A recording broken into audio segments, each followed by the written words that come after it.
चलिए नमस्कार, बहुत बहुत स्वागत आप सभी का। तो इसी के साथ आज की जो शुरुआत करेंगे, एमपी की बात करना जरूर है क्योंकि एमपी में बहुत सारे युवा जुड़े हुए हैं। मध्य प्रदेश में उनकी उम्मीदें किसी भी नए सरकार से, चाहे कांग्रेस की बनती चाहे बीजेपी की बनती। मैंने स्टार्टिंग बोला था सरकार किसी की भी हो, आंदोलन प्रदर्शन सब कुछ चलेगा, हमेशा होता था, होता आया है और होता रहेगा। ठीक है। अच्छा, एक और चीज बता दूं आपको मैं, जो हमारे सामने सबसे बड़ा सवाल उठ करके आ रहा है कि अगर बहुत सारे लोगों के अंदर दिमाग में आ गया कि अगर सरकार किसी की बने, क्या बोला मैंने आपको, सरकार किसी की बने उससे कोई फर्क नहीं पड़ता है, क्योंकि जो युवा है वो कभी भी वोट की राजनीति में रहा ही नहीं है।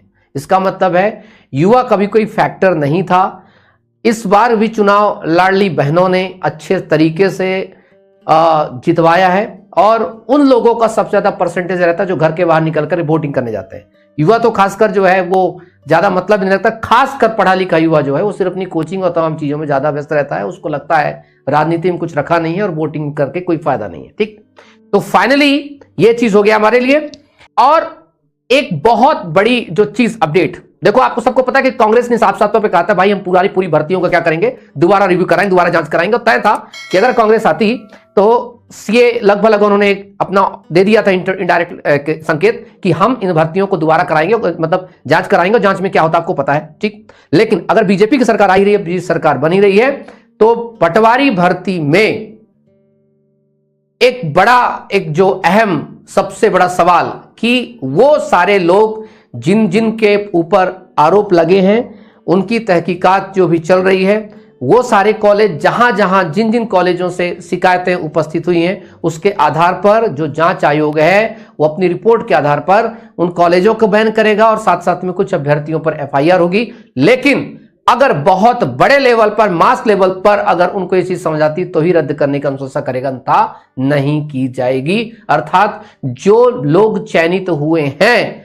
वो लोग कम से कम एक उम्मीद बना के रख लें कि आपका नई सरकार के बाद नए साल में आप लोगों को नियुक्ति पत्र आपको हो सकता है 26 जनवरी तक बांटा जा सकता है। अर्थात क्योंकि ज्यादातर लोग इसी समय बांटते से 15 अगस्त हो गया, 26 जनवरी हो गया, कुछ ऐसे समय एक डिसाइड करते हैं जिस समय के आधार पर जो है ये बांटा जाता है। तो ये दिमाग में रखेंगे। पहला, सर पटवारी का क्या होगा? पटवारी का तो मेरा अनुमान यह कहता है कुछ कॉलेज जो है ब्लैकलिस्ट होंगे और साथ ही साथ में कुछ लोगों पर एफआईआर की जा सकती है, बाकी रिजल्ट आपको दिया जाएगा।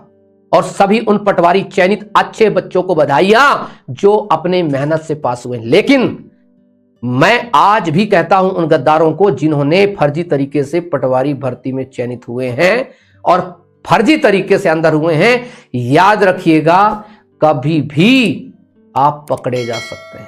आज नहीं, 5 साल बाद, 6 साल, आपको पता है 2013 के फॉरेस्ट गार्ड अब पकड़े गए हैं, 7-7 साल की जेल हुई है इस साल। तो ऐसा नहीं है, क्योंकि कभी ना कभी खुद के तो निकल आएगा चीजें, उसकी टेंशन नहीं है। लेकिन कई बार ऐसा होता है कि जो अच्छे बच्चे होते हैं वो पिस जाते हैं ऐसे नालायकों की वजह से। इस प्रकार से ऐसे लोग जो भ्रष्टाचार करते हैं, बढ़ावा देते हैं और दीमक की तरह प्रशासन में घुस करके हमारे प्रशासन को कमजोर करते हैं, उनके साथ ये बड़ी दिक्कत है। पढ़ाई बंद, पैसा कमा के जॉब लूंगी पूजा, ऐसा देखो मेरा एक चीज है, मैं आप सबसे एक ही चीज कहता हूं, प्लीज आज भी आप भरोसा रखिए अपने पढ़ाई पर, अपनी ईमानदारी पर, क्योंकि ये देश अगर आज भी दुनिया टिकी हुई है तो उन लाखों करोड़ों अनगिनत ऐसे ईमानदार देशभक्तों की वजह से, जो इतने ईमानदार हैं अपने काम के प्रति, जो इतने सचेत हैं, अपनी ईमानदारी से काम करते हैं, इसीलिए आज दुनिया पूरी चल रही है दोस्त। ऐसा नहीं है कि 2-4 नमूनों की वजह से पूरी दुनिया खराब है या 2-4 लोगों की वजह से ये भ्रष्टाचार है। इसलिए ना तो ऐसी चीजों का बढ़ावा दीजिए कि पैसा देकर के हम जो है भर्ती में शामिल हो जाएंगे, तमाम चीजें बहुत गलत हैं। ये सरासर गलत है, क्योंकि आप आज 10 लाख 15 लाख रुपए देकर के उसमें भर्ती तो हो जाते हैं, फिर सोचिए 10-15 लाख कितने साल बाद आप निकालते हैं, तब तक आपकी आत्मा तक कलंकित हो चुकी होती है, आपकी आत्मा में एक विष फैल जाता है। इसलिए सिर्फ बताने का मेरा रीजन है, क्योंकि मैं नहीं चाहता कि आप में से एक लड़की ने मैसेज किया, अभी कमेंट कर रही है कि सर मैं पढ़ाई लिखाई बंद कर दूंगी और पैसे दे करके जॉब लूंगी। बेटे बहुत गलत है, बहुत ज्यादा गलत है। जितना हो सके अपने नैतिकता में रहो, क्योंकि उससे बड़ी संतुष्टि मिलती है। आज मैं इतने बड़े आंदोलन में हिस्सा लेता हूं, सरकार के खिलाफ इतनी आलोचनाएं करता हूं, पर डर कभी नहीं रहता। पता कि उसकी सिर्फ एक वजह है, क्योंकि सरकार को ही पता है कि इसके खिलाफ हमारे पास कुछ ऐसा है नहीं। ये अपने चरित्र में, ये व्यक्ति अपने काम में इतना ईमानदार है कि हम इसे क्या पकड़ेंगे। लेकिन अगर कहीं मैं ही घोटाले करने लगूं कहीं मैं ही किसी से सरकारी चीजों में घुस करके तमाम चीजें दखल देने लगूं तो सरकार को 5 मिनट मौका मिलेगा। आपने खुद देखा होगा बड़े बड़े जो ईमानदार कहने वाले नेताओं को आज जेल की हवा खानी पड़ रही है। यह जो थोड़ी भी संदेह था जेल की हवा खानी पड़ रही है, आपके सामने पूरे इतिहास सामने है। और इसीलिए लोग विरोध नहीं करते सरकार का, क्योंकि कहीं ना कहीं गलत होते हैं। और हम गलत नहीं है जी, हम गलत नहीं है और हम विरोध करेंगे। हम हमेशा आलोचना करेंगे सरकार गलत नीतियों के, और अच्छी नीतियों के हमेशा समर्थन करेंगे, उसकी वाहवाही करेंगे। सरकार किसी की भी हो, चाहे बीजेपी की हो चाहे कांग्रेस की। तो इसी के साथ प्लीज ऐसा कभी मत करना, नैतिकता के साथ कभी सौदा मत करना, अपनी ईमानदारी को कभी मत बेचना। बड़ी सुकून की नींद आएगी और बहुत तरीके के साथ आप इंसान बनेंगे। क्योंकि पैसा जो तुम्हारे पास आएगा तुम्हारा है ही नहीं। मेरे पास आज पैसा आता कल निकल जाता है, क्योंकि उस पर उसका लक्ष्मी के ऊपर किसी का हक है ही नहीं, सिवाय विष्णु भगवान के। वो आती है निकल जाती, आती है निकल जाती, इसलिए उसके पीछे ज्यादा नहीं पड़ने का।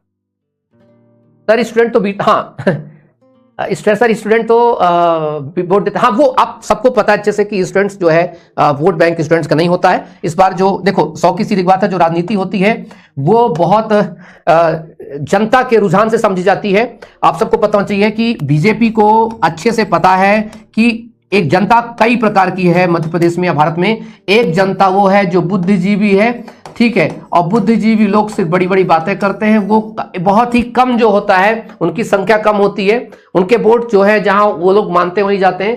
दूसरे होते हैं विद्यार्थी, जिसे हम कहते हैं युवा, ठीक है, विद्यार्थी युवा की बात करें तो ये जो युवा है ये कभी वोट देता नहीं है। ये आप मैंने अक्सर नोटिस की है कि 100% में 10% युवा ही जो है वोट देने जाता है। अब एक बची कौन सी जनता? आम जनता। आम जनता वो जो ज्यादा पढ़ी लिखी नहीं है और साथ साथ में बस अपना घर खेती बाड़ी काम करती है। उसमें सबसे बड़ी संख्या होती है महिलाओं की, ठीक। और महिलाएं इस बार वोट परसेंटेज बढ़ा है और उनके खाते में जो पैसे गए हैं लाडली बहना के, तो उनको इस चीज का बड़ा एहसास हुआ कि चलो कोई तो है जो हमारे अकाउंट में पैसा हमें भेज रहा है, किसी को हमारी फिक्र तो है कम से कम। और वहां से सीधे सीधे वोट तक उनको वो खींच करके पहुंच गए। तो ये बड़ी अच्छी चीज, इसे कहते हैं राजनीति, इसी को कहते हैं राजनीति। क्योंकि छात्र जो हैं वो तो अपने अपने उसमें लगे, कोई ग्वालियर में, कोई इंदौर में, कोई जबलपुर में, कोई भोपाल में, सब अपने उसमें लगे। ये कभी भी वोट बैंक का हिस्सा नहीं रहा है और ना ही कभी इसने वोट को बदलने में कोई अपना शेयर दिया। हाँ, ये आंदोलन में और तमाम चीजों में युवाओं का बड़ा हाथ रहता है, क्योंकि बाकी जनता अपने दिन भर के काम में बिजी रहती है। तो बीजेपी फिर से एक बहुमत के साथ सरकार बनाने जा रही है और इसी के साथ साथ आपका एक नया भविष्य, नया सवेरा शुरू होगा 2024 से। Thank you so much. अपना सब लोग ध्यान रखिएगा, स्वास्थ्य का ध्यान रखिएगा और बीजेपी कांग्रेस के चक्कर में खुद से लड़िएगा नहीं, दोस्तों से मत लड़िएगा। क्योंकि मैंने अक्सर देखा घर में कलह पैदा हो जाता है, दोस्तों में कलह पैदा हो जाता है बीजेपी कांग्रेस चक्कर में। तो मजे करेंगे और तुम जो है यहां लड़ करके सिर फुटवा लोगे। Thank you. इंकलाब जिंदाबाद। जय हिंद, जय भारत, बाय बाय।